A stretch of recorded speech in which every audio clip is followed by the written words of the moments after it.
2017년도 처음 출발하는 그런 주일에 신명기 11장의 말씀으로 여러분들에게 말씀을 드리도록 하겠습니다. 12절 말씀해 보시면 내 하나님 여호와께서 권고하시는 땅이라 세초부터 새날까지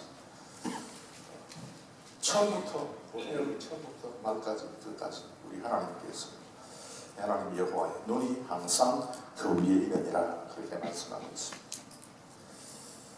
하나님의 눈이 있다. 첫날부터 마지막 날까지 2017년 여호와 하나님의 눈이 있다.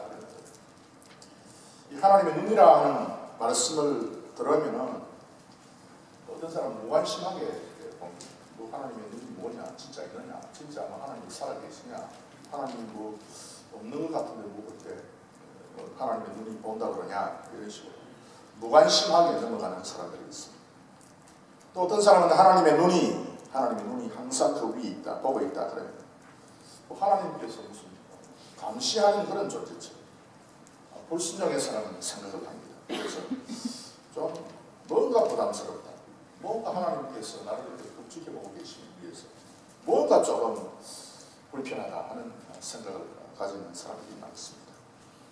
그러나 참 믿음의 백성들은요, 하나님의 눈이다 할 때는 그것은 하나님의 인도하심이 있구나, 하나님께서 우리에게 은혜를 베풀어 주시는구나 그런 생각을 하게 됩니다. 이 하나님께서 권고하신다, 내 하나님 여호와께서 권고하는 땅이다. 그래서 이 권고한다 하는 단어는 감찰한다, 또 눈여겨본다 그런 식으로 성경에 번역이 되어 있습니다. 근데 이게 히브리 말로는 다라슈인데요. 이 다라슈는 뭔가 하면은 이게 땅을 밟는다는 것입니다. 그래서 자주 땅을 밟아가지고 왔다 갔다 하기 때문에 이제 길이 생긴다 라고 할 때 그 다라슈다. 그래서 구한다, 우리가 하나님의 말씀을 구한다 라고 했을 때, 하나님의 말씀을 찾아낸다 했을 때 계속해서 하나님의 말씀을 계속해서 우리가 접근하고 계속해서 길을 내어서 하나님의 말씀을 우리가 읽음으로써 결국 나중에 진리를 발견한다 그러죠. 그래서 이 다라시라는 말은 to tread wheat, 결국 이제 뭔가는 이제 밀을 수확해가지고 발로 밟으면 결국 이제 알곡이 이제 나타나지 않습니다. 그래서 알곡이 생긴다는 뜻이죠. 하나님의 눈이 2017년도 첫날부터 마지막까지 우리 있으면 그것이 다라시가 돼가지고 그것이 하나님의 감찰, 하나님의 권고가 돼가지고, 그래서 권고한다는 말은 감찰한다, 그래서 눈여겨본다 그 뜻인데, 그렇게 하나님께서 권고하시는 것이 뭐냐, 그 이유가 뭐냐, 우리로 하여금 알곡을 만드는 과정이다. 그래서 2017년 한 해 처음부터 첫날부터 마지막 날까지 우리가 살아가는 그 삶을 통해서 우리 하나님께서는 우리를 알곡으로 생산해 내신다는 것입니다. 그래서 2017년 한 해 여러분께서 어떤 길을 또 어떤 일을 하게 될지는 잘 모르지만 우리가 이때까지 해왔던 그런 비슷한 일들을 우리가 해나갈 것인데, 그럼에도 불구하고 우리 하나님께서 우리에게 알곡이 되게 한다. 그래서 끝까지 이 하나님의 길을 가셔서 나중에는 알곡으로 나타나는 여러분들이 되시기를 바랍니다. 그래서 오늘 그 알곡이 어떻게 그러면 나타나는 것인가?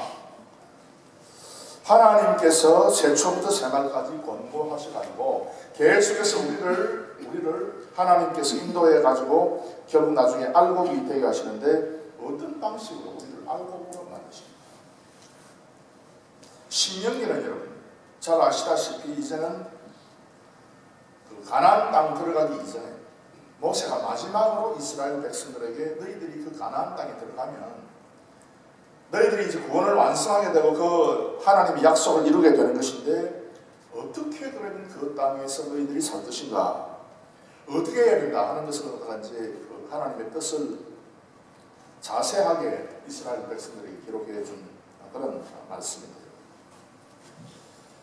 너희들이 그 땅에 들어가면, 언약의 땅에 들어가면 반드시 너희들이 이제는 그냥 아무렇게나 살아서는 안 되고 반드시 알곡이 되어야 되는데 그 과정들이 있다. 2017년 한 해를 우리가 살 때 아무렇게나 사는 것이 아니라 반드시 알곡이 되도록 해야 되는데 그 과정들이 있다는 것을 이제 말씀하면서 오늘 본문에 있는 말씀을 쭉 말씀하고 있습니다.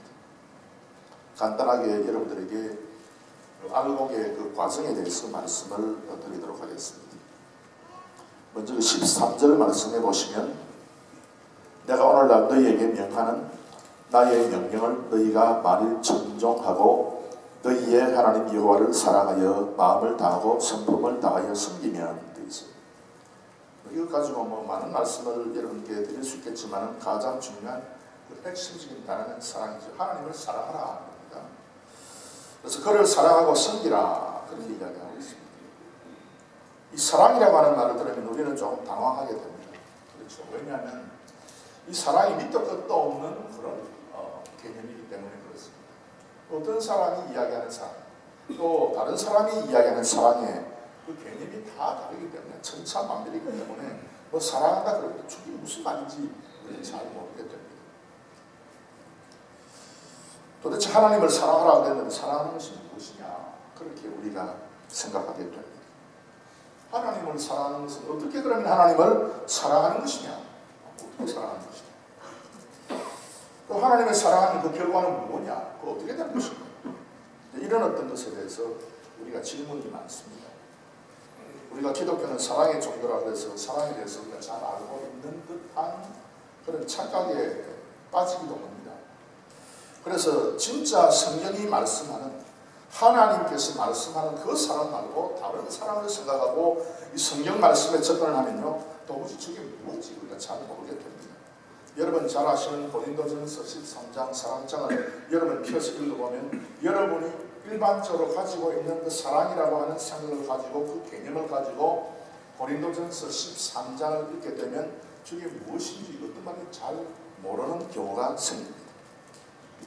그래서 이 사랑이라고 하는 게 뭐냐, 우리가 본래 하나님께서 그 사랑이라고 하는 그 말씀을, 그 단어를 쓸 때에 의도했던 그것을 우리가 추적해 나가지 않으면 진짜 사랑에 대해서 올바른 그 개념을 파악하기가 힘듭니다. 우리 교회가 사랑의 교회다 그렇게 이름을 붙여요. 그래서 사랑의 교회가 무슨 사랑의 교회냐, 아니 사랑의 교회 갔더니 사랑이 없더라 그런 말도 들리지 않습니다. 그래서 사랑의 교회 갔는데 사랑이 없다, 왜 저 사람은 사랑이 없느냐, 그래서 사랑에 대해서 많이 여러 가지 불만을 틀어놓는 그런 어떤 소리들이 한 번씩 가끔 귀에 들리게 되는 것이죠. 그 이야기를 가만히 들어보면 진짜 그 이야기를 하는 분들이 사랑에 대해서 잘 모르고 있다는 생각을 하게 됩니다. 사랑에 대해서 정확하게 분명히 잘 알지 못하기 때문에 그렇게 불평을 하는구나 그렇게 생각하는 경우가 많습니다. 사랑이라고 할 때 가장 중요한 것입니다. 여러분께서 이 사랑이다, 이 사랑이 아하브다, 이 아하브에 대해서 여러분께서 여러 책들을 펴놓고 여러 사전을 펴놓고 공부를 하게 됩니다. 가장 핵심적이고 본질적인 그 사랑 아하브의 개념을 뭐라고 정의하고 있는가 하면 to breathe입니다. 숨을 들이쉬는 것이다. 그래서 내 심령 속에 숨이 들어차 있는 것이 사랑이다. 그렇다면 누구의 숨? 누구의 숨? 성령의 숨. 성령 하나님의 숨결이 우리의 심령 속에 가득 차 있을 때 그것이 바로 사랑이다. 그렇지 않고는 절대로 사랑이 없다는 것을 말씀하고 있습니다. 그래서 우리 교회가 이 사랑의 교회다, 사랑한다, 우리 서로 사랑하자라고 했을 때 가장 근본적인 기초가 되는 아주 중요한 핵심은 어디에 있는 것인가? 내 심령이 하나님의 성령의 숨으로 가득 차지 않으면 절대로 사람은 사랑할 수 없다. 그래서 우리가 성령 하나님의 숨으로, 처음에 하나님이 사람을 만들 때에 그 코에다가 생기를 불어넣었다. 그 생기에 불어넣는 그것 없이 사랑의 존재가 절대 되지 못한다는 것입니다. 그래서 성령의 숨결이 있는 사람이 비로소 사랑할 수 있게 되는 것인데요, 성령의 숨결을 받게 되면 그때 비로소 생기는 것이 하나님과의 사랑입니다. 성령이 우리 사람에게 그 숨결을 집어넣으면요, 우리가 생명이 되고 우리가 살아있는 사람이 되고, 아무리 마른 뼈가 굴러다닌다 할지라도 성령 하나님의 바람이 불어 닥치면 그 뼈가 살아서 하나님의 군대를 이루듯이 반드시 살아있는 그런 존재가 되는 것입니다. 그 가장 중요한 핵심이, 그래서 이렇게 살아있는 존재가 되면은 이 성령의 숨결이 우리와 하나님과의 관계를 형성한다는 것입니다. 하나님과 더불어서 관계가 있느냐? 나는 예수님과 더불어서 혹시 관계가 있느냐? 라는 질문을 우리가 한 번씩 하고 또 받게 됩니다. 그럴 때 내가 어떤 지식을 가지고 대답을 할 수 있습니다. 하나님이 살아계신다, 또 하나님께서 우리를 사랑하신다는 그런 것 때문에 우리가 관계를, 하나님과의 관계, 예수님과의 관계를 우리가 이야기할 수 있지만, 대답할 수 있지만, 그보다 더 중요한 것은 그 사람의 속 사람 통해서 성령 하나님의 숨길이 있을 때 비로소 사랑이 가능하다는 것입니다. 신명기, 그래서 오늘 본문에 하나님을 사랑해라, 그래서 하나님의 말씀을 듣고 청종을 해라, 성품을 다해서 하나님을 섬겨라, 그래서 마음을 다하고 성품을 다해서 하나님을 섬겨라.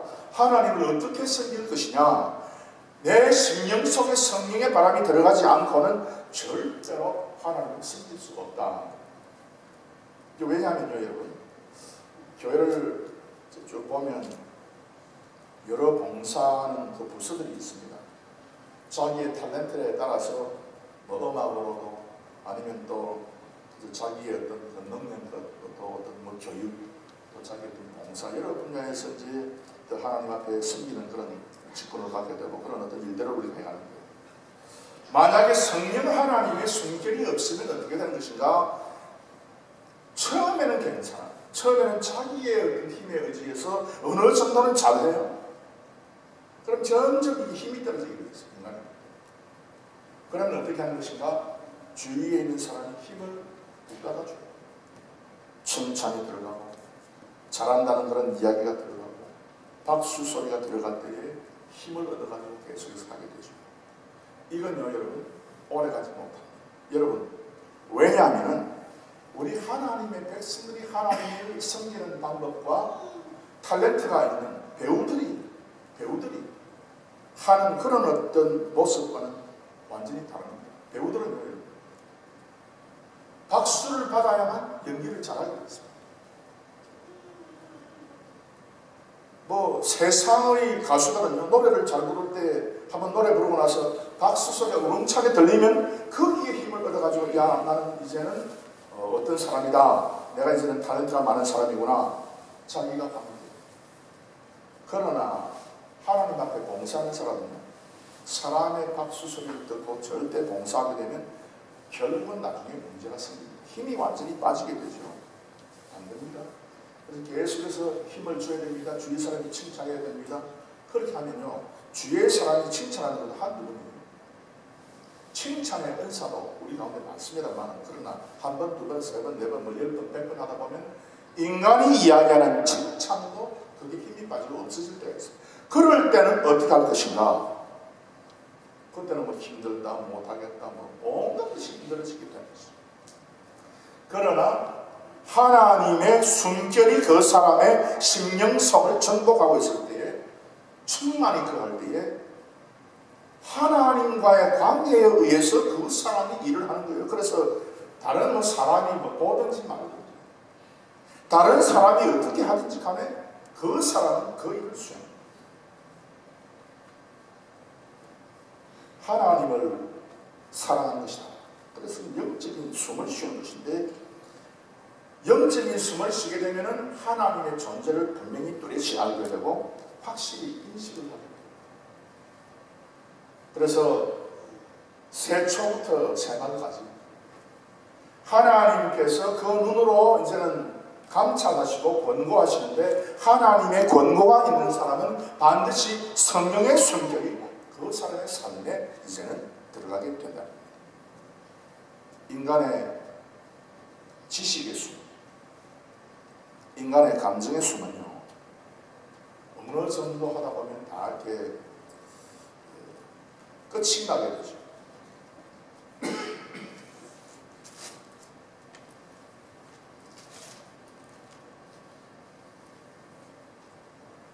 결국은 어느 순간 사람이 격려하지 않으면 하나님을 믿는 그 믿음조차도 사라지게 되는 경우가 많습니다. 그래서 늘 잘한다 해야 돼요. 훌륭하다고 이야기해요. 그런 어떤 그 인생의 모습을 보이게 되는 것입니다. 2017년 새해는 여기에 계신 모든 성도님들이 그저 하나님의 성령의 숨결에 의해서 하나님을 사랑하는 성도들이 되시기를 주의 이름으로 축원합니다.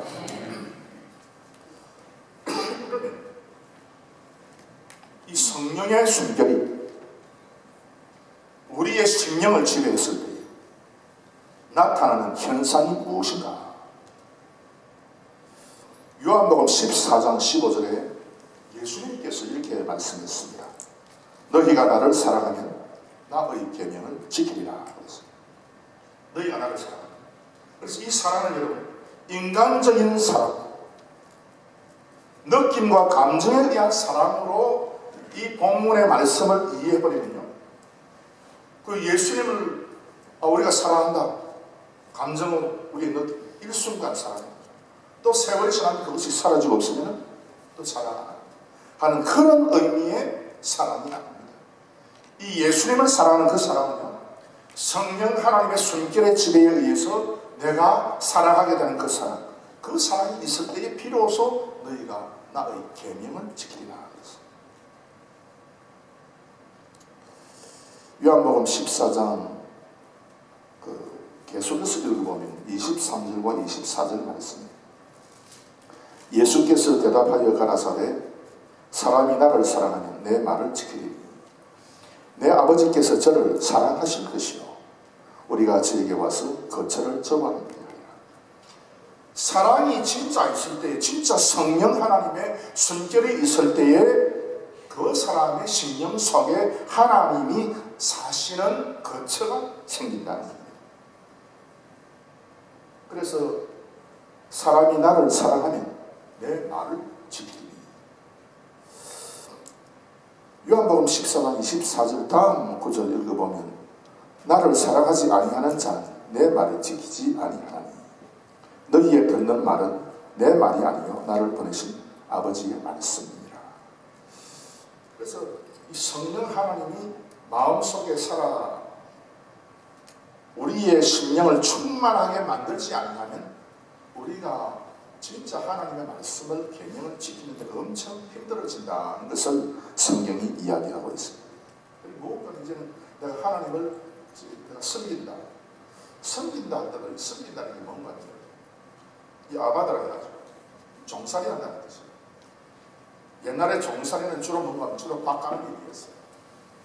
그래서 땀을 벌벌 흘리면서 밥 가는 것이죠. 그래서 너희들은 이제 하나님을 섬기라. 섬길 때에 너희들이 땀을 흘리고 섬기라. 밥 깔듯이 하나님을 섬기라.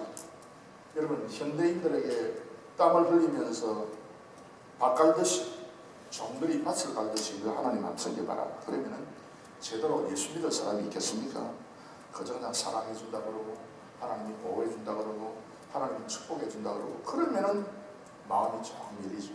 그러나 너가 종처럼 한번 해봐라. 그러면 하나님을 떠나는 사람이 많지 않겠습니까? 그러나 오늘 성경이 우리 하나님의 백성들에게 말씀하는 그 말씀, 참된 사랑, 참된 성령 하나님의 호흡에 의한 사랑, 그 사람이 여러분들에게 충만하게 되기를 주의 이름으로 축원합니다.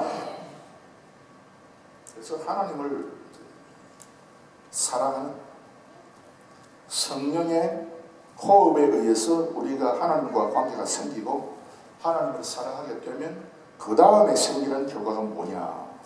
오늘 본문 여러분 그 14절 말씀에 보면 너희의 하나님 여호와를 사랑하여 마음을 다하고 성품을 다하여 섬기면 그 14절과 15절 말씀에 여호와께서 너희 땅에 이른 비 늦은 비를 적당한 때에 내리시리니 너희가 곡식과 포도주와 기름을 얻을 것이요 또 육축을 위하여 덜에 풀이 나게 하시리니 내가 먹고 배부를 것이라. 세상 살이가 아주 무난하게 축복받는 세상 살이가 된다는 거예요. 그래서요, 믿는 사람과 믿지 않는 사람의 세상을 바라보는 그 퍼스펙티브, 그 관점이 완전히 다른 것을 우리가 발견하게 됩니다. 세상 사람은요, 자기가 노력을 하고 자기가 정복해야만 되는 줄로 생각하지만 우리 하나님의 백성 그것 말고 우리가 성령 하나님의 호흡에 의해서 하나님을 사랑하게 되면 그 나머지 모든 것은 자동적으로 우리의 삶에 필요한 것이 우리에게 주어진다는 것을 말씀하고 있습니다.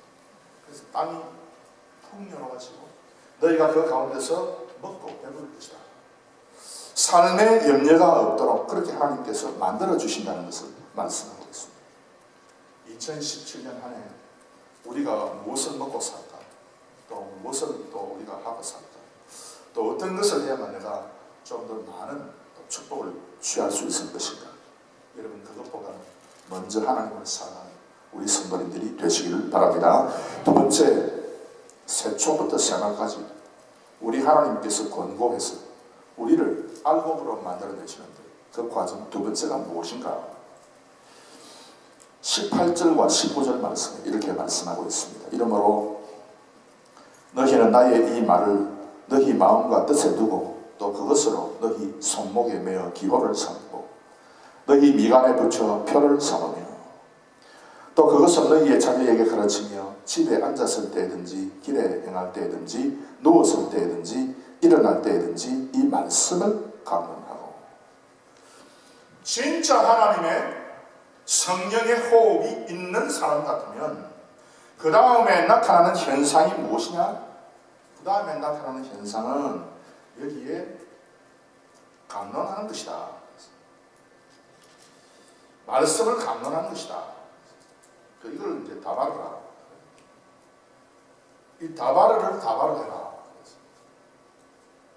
그래서 이 다바르를 너희 자신에게 말을 하고 너희의 자녀에게 말을 해라. 그랬어요. 이거는 성경을 읽어라. 성경을 읽어라. 성경을 읽고 성경에 나온 그 말을 다바르해라. 소리 내서 발음을 내서 읽어라. 그래서 진짜 성령 하나님이 충만한 사람이 다른 일을 하지 아니하고 먼저 관심 있게 하는 일이 다바르해라. 그래서 이 말씀에 의해서 그 이스라엘의 그 어린이들이 이제 문자를 배워서 이해하기 시작할 때부터 먼저 이제 성경을 읽히는 거예요. 우리는 초등학교 1학년 때 학교에 가면은 철수와 영희, 이리와 놀러 가자 이런 식으로 해서 우리가 국어를 배웠지만요. 유대인들은 그런 식으로 국어를 배우는 것이 아니라 신명기를 꺼내놓고 읽으면서 유다 아이들이 교육을 받는 것입니다. 이스라엘이 영속하게 됩니다. 너희 아이들에게 성경을 읽도록 너희들이 권고하지 않으면 절대로 너희 아이들이 잘 될 수가 없다는 것을 성경이 말씀하고 있습니다. 고대의 비전, 고대로부터 인류에게 내려오는 아주 그 비밀에 속한 일부 권력이 대단하고 엄청 돈이 많은 사람들이 그들만이 가지고 있는 이 비밀스러운 전설. 그래서 그 부모들이 다른 데 알리지 아니하고 다른 데는 완전히 비밀로 딱 문을 끌어두고 그 자녀에게만 아주 조심스럽게 다른 데 알려지지 않도록 가르쳐주는 그 비전, 그게 뭐냐? 알렉산더 대왕의 비전입니다. 알렉산더 대왕이 그 아리스토텔레스 밑에서 공부를 했는데 알렉산더 대왕이 이 비전을 발견했어요. 그래서 알렉산더 대왕이 이제 공부를 하면서 그 철학자 아리스토텔레스가 여러 가지 책을 이야기를 하고 어떻게 세상을 보아야 되고 어떤 철학적인 관점을 가져야 되고 어떻게 분석하고 어떻게 종합해서 어떻게 나라를 통치를 해야 된다 하는 아주 이 비밀성을 아주 극비에 속한 부분을 이제 전수를 했는데, 알렉산더 대왕이 나중에 발견한 것이 무엇이냐. 알렉산더 대왕이, 여러분 그 알렉산더 대왕이 세웠던 도시가 알렉산드리아예요. 이집트에. 당시 이집트는 아주 그 문명국가 아닙니까? 그 문명국가에 알렉산드리아라고 하는 도시를 세워가지고 거기에 고대 세계에서 가장 큰 도산을 만들었다고 했어요. 그거 왜 그랬을까요? 여러분 오해하지 마시기 바랍니다. 어떤 고대의 비전은 종이 몇 장이에요? 코드 1, 코드 2, 코드 3 쭉 해서 뭐 코드만 12가지, 혹은 뭐 30가지, 혹은 100가지. 요 코드가 있는데 요 코드를 너희들이 잘 고배우고 암송하면 너희들이 이것이 너희의 인생을 풍요롭게 만들고 세상의 권력을 다 차지할 수 있도록 만들어주는 것이다. 그게 비전이 아니에요. 무슨 뭐 코드 해가지고 책을 만들어가지고 이거 책을 딱 뜯어주면서 뭐 성공의 비결이다. 뭐 그런 식으로 절대 되어 있는 것이 아닙니다. 성공의 비결이라고 되어 있는 거의 대부분의 책들을 여러분께서 몇 권을 뽑아가지고 읽게 되면 여기에 비결이 있다. 그래가지고 비결이 뭔가, 예를 들면 뭐 하버드 대학에 들어가는 비결이 뭐냐, 서울 대학에 들어가는 비결이 뭐냐, 그 비결 몇 가지를 쭉 이제 간초해가지고 쭉 적어놓으면 절대 여러분 그것이 비결이 아닙니다. 그 비결이 있는 것이 아닙니다. 그래서 알렉산더 대왕이 발견한 비결은 뭔가, 책을 엄청 많이 읽어내는 것이 있는 거예요. 책을 엄청 많이 읽는데 어떻게 엄청 많이 읽는가? 평생을 두고 엄청 많이 읽는 거 아니고 한 3년 어간에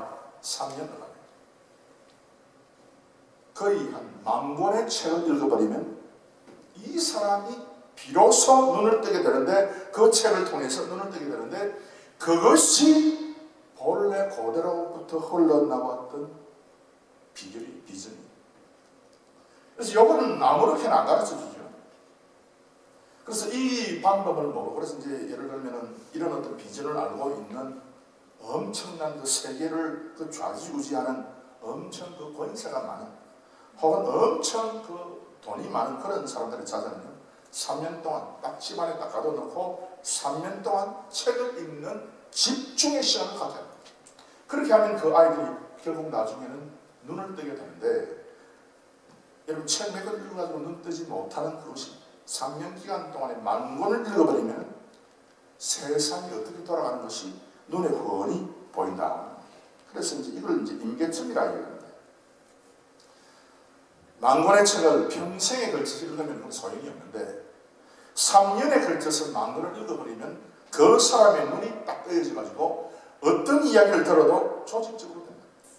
그런 어떤 것이 바로 옛날 사람 발견한 그와 같은 비전이고, 지금도 이제 통용되고 있는 것입니다.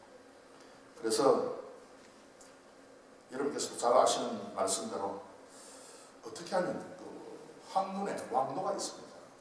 어떻게 하면 내가 이걸 잘 뚫어내가지고 쉽게 편하게 내가 세상을 바라보고서 눈을 뜨게 될 것인가, 이렇게 질문을 했을 때 철학자들이 하는 게, 학문에는 왕도가 없습니다.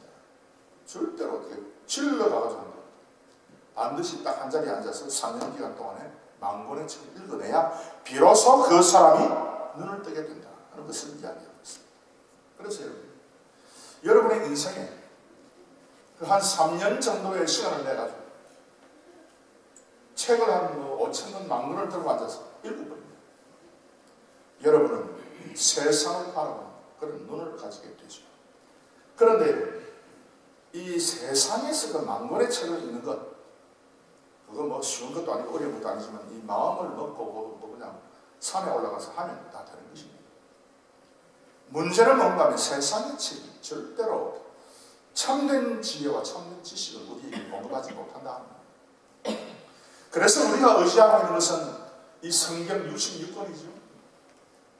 이 66권의 성경을 의지해서 이걸 읽어내버리면 이상하게 세상의 모든 역사의 흐름이 눈에 뻔히 이제 뚜렷하게 보이게 됩니다. 저는 큐티를 참 좋아하는 사람이에요. 그래서 매일 성경 읽어가지고 매일 조금씩 한 장 혹은 또 반장 혹은 뭐 열몇 절 이런 식으로 해서 이제 성경을 읽고 묵상을 하고 또 하나님께서 나에게 말씀하는 그 어떤 말씀이 뭔지 정리를 하고 저 그런 식으로 해서 이제 나가면 야 이게 큐티가 참 좋구나. 물론 큐티를 안 하는 것보다는 하는 것이 훨씬 장점이 되겠습니다. 그러나 더 중요한 것은 옛날에 큐티를 한참 성행할 때 어떤 말이 또 많이 돌았는가 하면 큐티 바리새인이다 하는 이야기가 있었어요. 그 뭔가 하면 큐티를 매일 이제 열심히 조금씩 이제 하는 그런 사람은 자기가 그런 것을 나는 큐티를 한다 하는 그것 때문에 자기 자신의 영적인 어떤 권위 혹은 영적으로 자기가 탁월하다는 그 우수성을 드러내려고 하는 사람이 너무 많아요.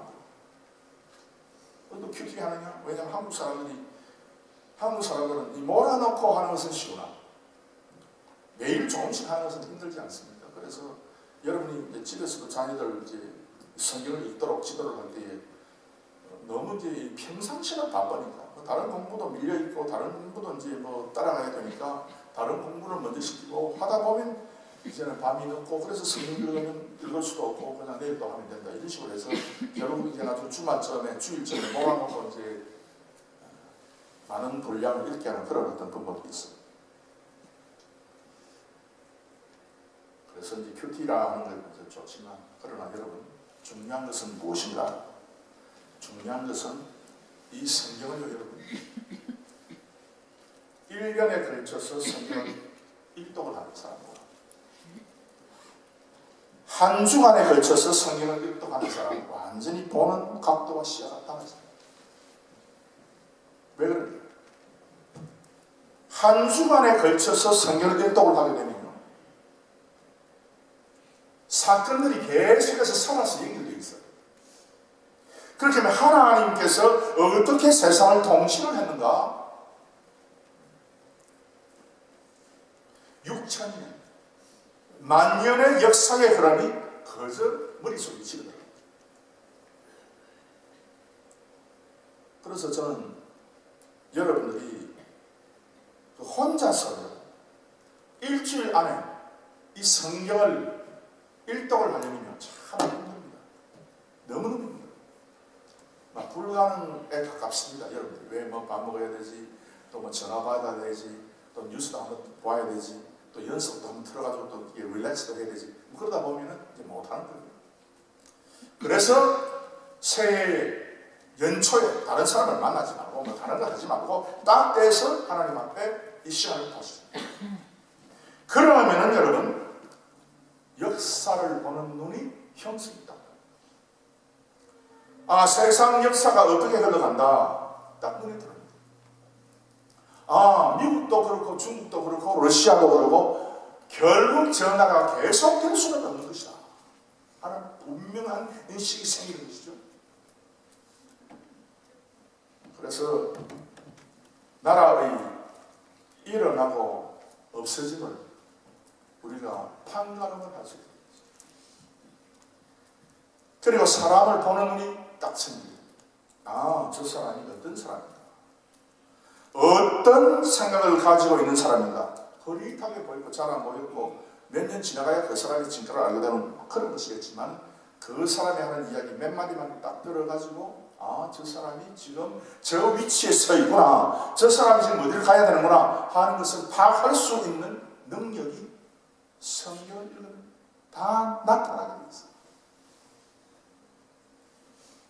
그래서 CEO들은요, 이 성경을 한번 쭉 읽어버리면은 자기와 더불어서 일을 하는 사람의 그 속마음이 어떠는지 정확하게 꿰뚫어 볼 수 있는 것이 바로 성경입니다. 그래서 아, 저 사람 해고를 해야 되는지 아니 평생 함께 해야 되는지 그 사람의 속마음을 정확하게 알 수 있고 판가름할 수 있도록 만들어주는 것이 성경.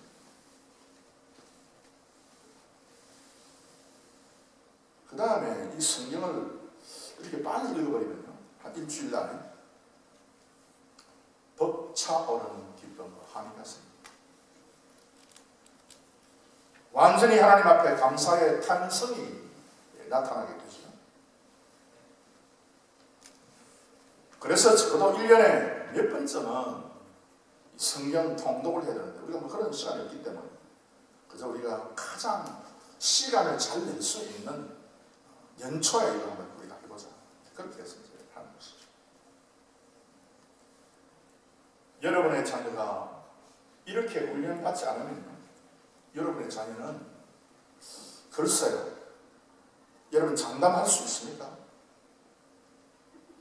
여러분의 자녀가 믿음을 지키고 하나님을 사랑하고 섬기고 하는 그런 참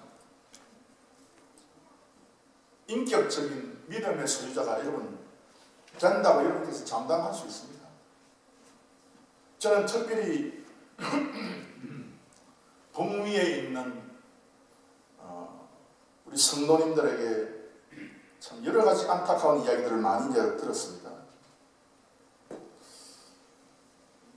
우리가 참 저들을 참 교육을 시키고 성경을 가르치고 또 뭐 수련회도 보내고 할 거 다 했는데 뭐 중학교 고등학교도 잘 가고 SFC도 그렇지 않습니까 여러분?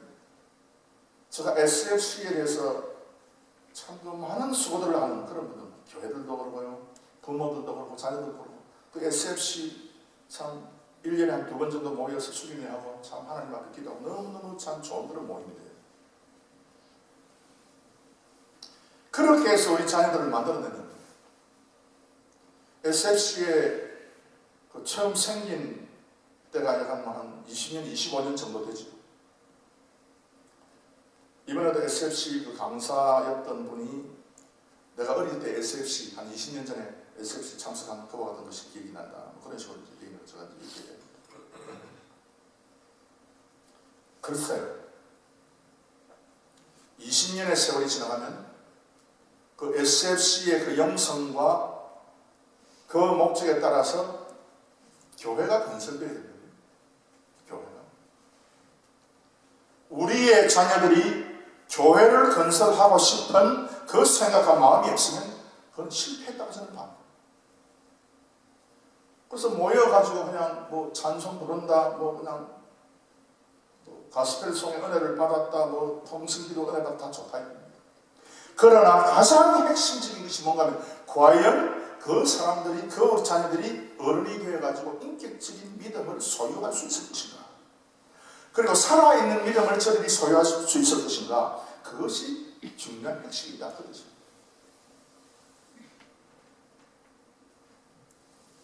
이게 안 되니까 이게 참 어려웁니다. 이 북미에 이민와 사는 많은 부모들이 지금쯤은 이제는 조금씩 탄식의 소리가 나오게 되죠. 그 무슨 탄식이냐? 쟤들이 뭐 적어도 뭐 대학교까지 갈 때만 해도 그래도 좀 믿는 척이라도 했는데 그 뭐 졸업하고 사회생활 좀 하다 보면 전부 다 이제는 교회와는 상관없는 그런 자녀들이 됐다 하는 이야기를 제가 너무 많이 듣는 겁니다. 그래서 우리는 무엇을 해야 될까? 여러분 자녀들에게 훈련을 시켜야 되는데 그래서 이 훈련을 어떻게 지금 이야기하고 있는가 하면 우리 뭐 전도사님에게 맡기고 절대 그래서는 안 된다. 우리 전도사님은 일주일에 한 번씩 설교하고 여러분들 자녀를 지도하는 그런 어떤 직분을 가지고 있지만 성경 보니까 여러분의 자녀들로 하여금 이렇게 성경을 읽도록 훈련하는 그 훈련이 없으면 여러분들은 자녀 교육에 실패다. 저는 그것을 너무 많이 봤습니다. 뭐 이렇게 참 말씀드리기가 참 부끄럽습니다만 이 목사의 자녀들 그냥 뭐 예배 참석하고 뭐 주일학교도 봉사하고 쭉 하다가 뭐 대학 가고 그다음에 또 교회를 위해서 또 애들 또 SFC 수련 때도 쭉 다 했는데 나중에 보니까 믿음을 팔아버립니다. 그것 때문에 단식하는 목사님들을 제가 많이 만나봤어요. 그 목사의 자녀들도 그러는데 그래서 여러분 그냥 뭐 그냥 예배한다고 예배하고 그것이 다가 아닙니다. 어떤 집중적인 특별한 훈련이 필요합니다. 그래서 마치 그 비전을 비전을 알렉산더 대왕에게 아리스토텔레스가 넘겨주듯이 그런 어떤 과정이 없으면 절대 우리 자녀들이 제대로 승리할 수 없구나 하는 것을 발견하게 됩니다. 그래서 여러분은요, 적어도 여러분의 자녀 20세가 되기 전에 적어도 거의 1년에 한 번씩 성경을 이제 읽을 수 있을 정도로 한 일주일을 버텨낼 수 있는 그런 어떤 그 허리에 힘이 있는 그때부터 시작해가지고 한 20세가 되기까지 집중적으로 1년에 한 번씩 이 성경을 일주일 만에 통독하도록 하는 그런 어떤 훈련의 기간이 없으니까 여러분의 자녀를 여러분께서 그냥 사탄에게 넘겨줘야 돼요. 왜? 그런 현상들을 너무나 많이 우리는 보고 있어요. 그러면 주일학교 가가 그림 그려가지고 예수님 그림 그리고 예수님께서 배 타고 또 설교하는 것도 그리고 또 오병이어 그림도 그리고 이야기는 안 하고 우리 이야기 아니면 어쨌다고 이야기를 아는 것으로서 그거 끝나는 것이 아니라 진짜 인격적인 믿음의 사람이 되어야 되는데 살아있는 믿음의 사람들이 되어야 되는데 그거를 못하는 그런 자녀들이 많은 것을 우리가 발견합니다. 그래서 하나님께서 하나님의 백성을 가나안 땅에 집어넣고 계속해서 하나님의 눈으로 보살핍니다. 권고하시는데 권고의 가장 핵심적인 것이 권고 가장 핵심적인 것이 현상이 나타날 때 하나님에 대한 사랑이다. 그 다음에 너와 자녀들을 말씀으로 다말하라 선포하라. 그래서 이와 같은 것을 통해서 2017년 한 해가 하나님의 귀한 그 알곡으로 만들어진 그 과정이 되길 바랍니다. 세 번째 마지막으로 그래서 계속해서 이렇게 되면 너희들이 어떻게 될 것이다. 너희들이 말씀을 이제 계속해서 말씀하게 되면 너희의 심령 속에 자녀들 속에 계속해서 말씀하면 너희들이 어떻게 될 것이다. 쭉 이제 말씀을 하고 그래서 이제 22절로 좀 넘어가서 보면은 이렇게 되어 있습니다. 세 번째, 너희가 만일 내가 너희에게 명하는 이 모든 명령을 잘 지켜 행하여 너희 하나님 여호와를 사랑하고 그 모든 도를 행하여 그에게 부종하여. 세 번째는 그에게 부종하라고 했어요. 이 부종이라고 하는 말, 저를 우리가 쓰지 않은 단어이기 때문에 이게 무슨 말인가 잘 모르는데 이 부종이라고 하는 것은 연합한다. 하나님과 연합하라. 그래서 이 부종이라고 하는 단어가 다바크라고 하는 단어. 그래서 다바크다. 친근히 해라. 또 하나님과 붙어 있어라. 그런 식으로 이제 한글 성경이 번역이 됩니다. 이 부종이라고 하는 이 다바크라고 하는 말씀. To solve, 용접하다. 너와 하나님이 용접해라. 용접되어 있어야 된다. To bake, 빵을 굽는다. 빵을 구울 때 밀가루하고 물하고 이스트하고 섞어가지고 소금하고 그냥 칠해라. 반죽을 해서 to bake, 오븐에 집어넣어서 빵을 굽듯이 구우라. 그러면은 이 빵이 하나의 덩어리가 돼서 떨어지지 않는 것이다. 그 원소들이 절대 다 붙어 있다.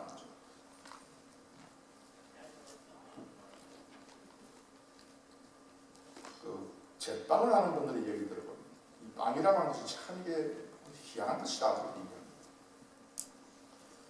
그래서 이제 밀가루 이제 80% 넣고, 그 다음에 호밀가루를 20%를 섞으면 이게 아주 특별한 그런 어떤 빵이 됩니다. 밀가루 빵도 아니고 호밀가루 빵도 아니고 다른 어떤 특별한 어떤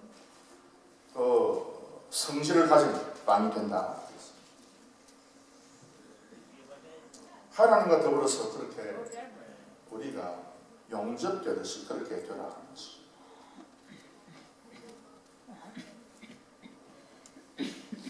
여호수아가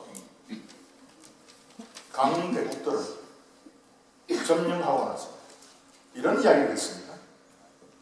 여호수아 23장 8절 말씀에 오직 너희 하나님 여호와를 친근히 다바크 하기를 오늘날까지 행한 것 같이 하라. 여호와를 친근히 해라, 다바크해라. 하나님과 붙어 있으라 그랬죠. 하나님과 붙어 있으니까 너희들이 강대국을 이길 수 있다.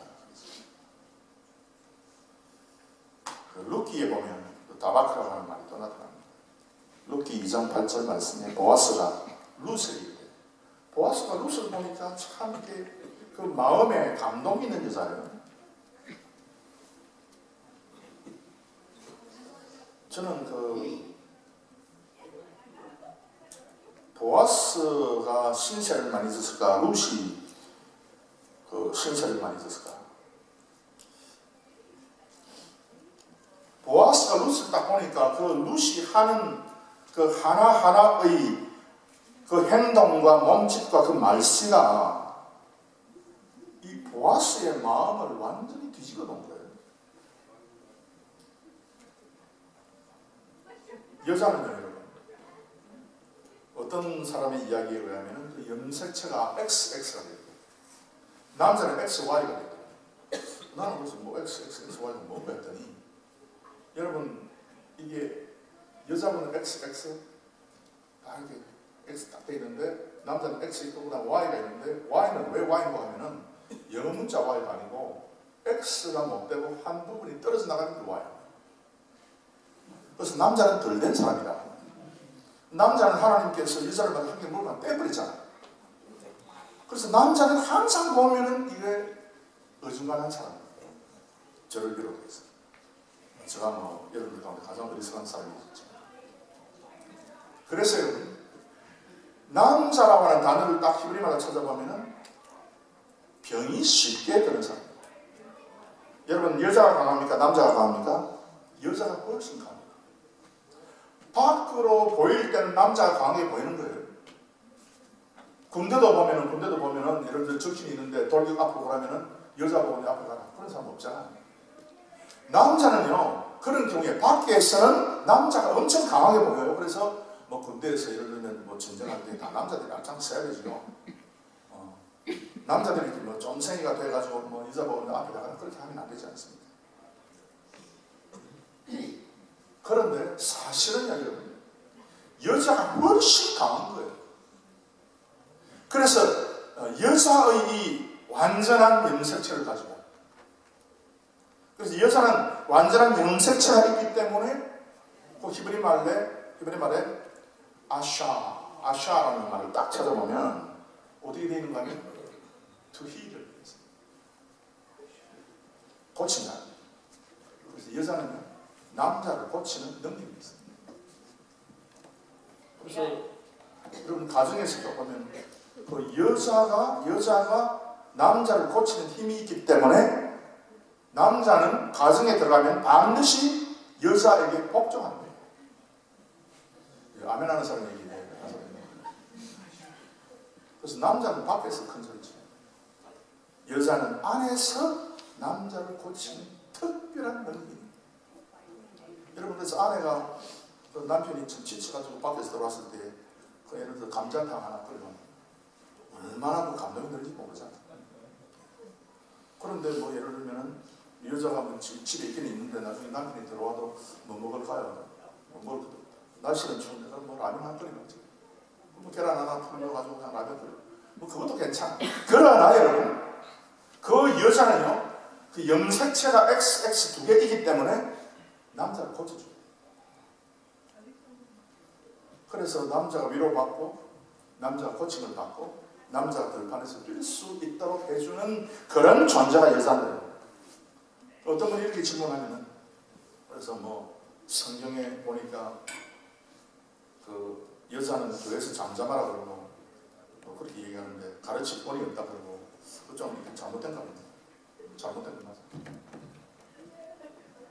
여자는요, 가르치고 뭐 할 권이 없다. 그 대신에 무슨 권리가 있나? 남자를 고칠 권세. 여자가 그 남자를 싫어하면 안 고쳐줘. 여러분 남자분들 다 들으시기 바랍니다. 여러분의 아내가 여러분을 딱 싫어하면 절대 안 고쳐줘.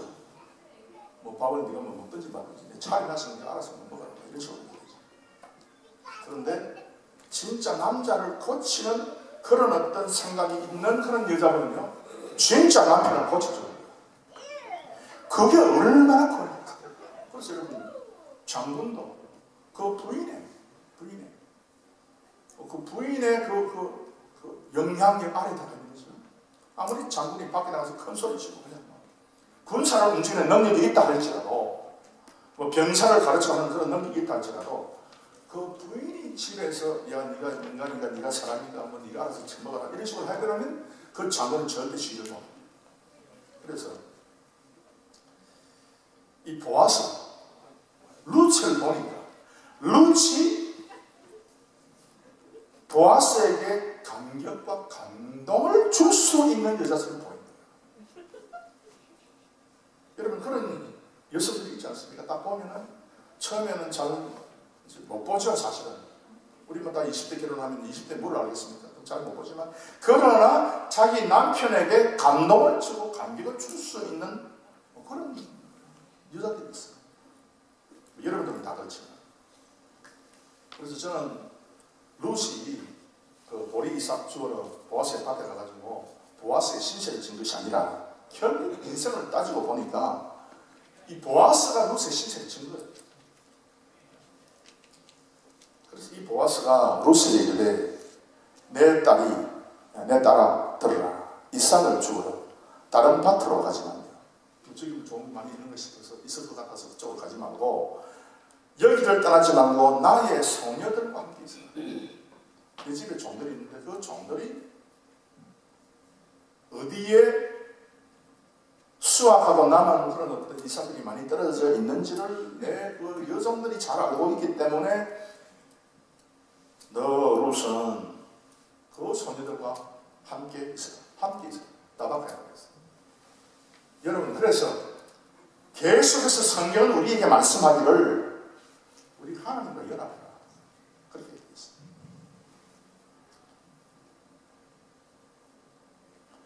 열왕기하 18장 6절에 히스기야 왕에 관한 말씀이 나타납니다. 고쳐가 여호와께 연합하여 떠나지 아니하고 여호와께서 모세에게 명하신 계명을 지켰다. 연합했다. 따박했다. 사랑하는 성도 여러분, 우리가 하나님과 더불어서 함께 붙어있고 함께 연합하고 이 뭐 반죽처럼 이렇게 완전히 붙어있는 그런 어떤 삶을 살기 위해서 어떻게 될까? 그렇게 하면은 강대국을 정복하고 모든 인생의 문제가 풀리도록 되어 있는데 어떻게 그러면 하나님과 다박화할 것인가? 여기 있는 문제. 사랑하는 성도 여러분, 그래서 히스기야가 이야기한 것, 고쳐가 여호와께 연합하여 떠나지 아니하고 여호와께서 모세에게 명하신 계명을 지켜. 모세에게 명한 계명을 지키면 그것이 바로 다박합니다. 이 계명을 갖다가 뭐라는 거 아니에요? 차박합니다.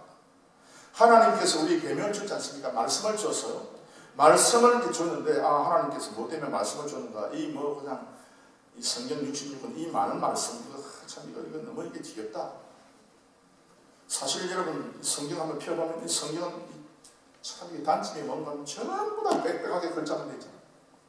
요즘은 어떤 성경 보면 그림도 있는 성경이 있지만 처음부터 성경은 빽빽하게 글자만 되어 있어요.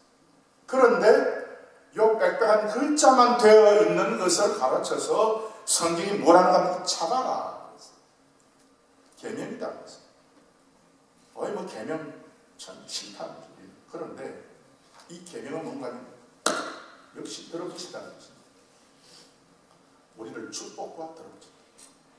2017년에 우리가 하나님과 더불어서 이제는 살아가게 되는데 하나님께서 친근히 하면은 알곡이 되는데 친근의 방법이 하나님의 말씀과 들어붙어 있으면 결국은 나중에 알곡이 된다.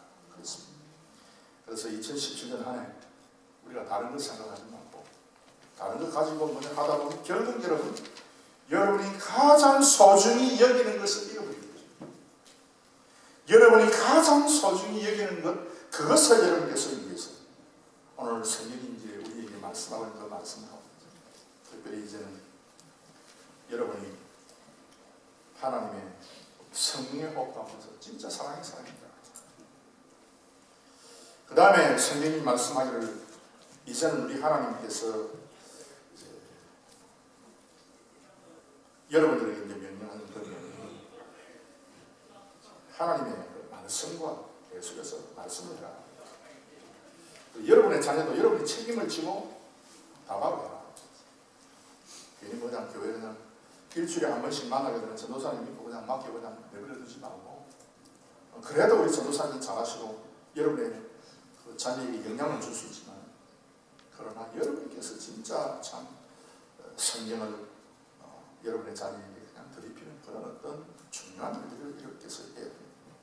그래서 여러분, 제가 부탁하는 것은 여러분의 자녀들이 방학을 맞아서 여러분에게 올 때에 한 3, 4일간 시간이 딱 돼가지고 성경 통독, 이제 자녀들 그럴 때 엄마 좀 쉬어야 되고 좀 덜 그렇다 통독. 밥을 부모가 주는데 그 말을 안 들을 부모가 자녀가 있습니다. 그래서 그렇게 하게 되면 반드시 여러분의 자녀 산다는 것, 생명적으로 걸어갈 수 있습니다. 마지막으로는 여러분께서 특별히 이 말씀 가운데서 그래서 우리 하나님 앞에 끝까지 부정해라.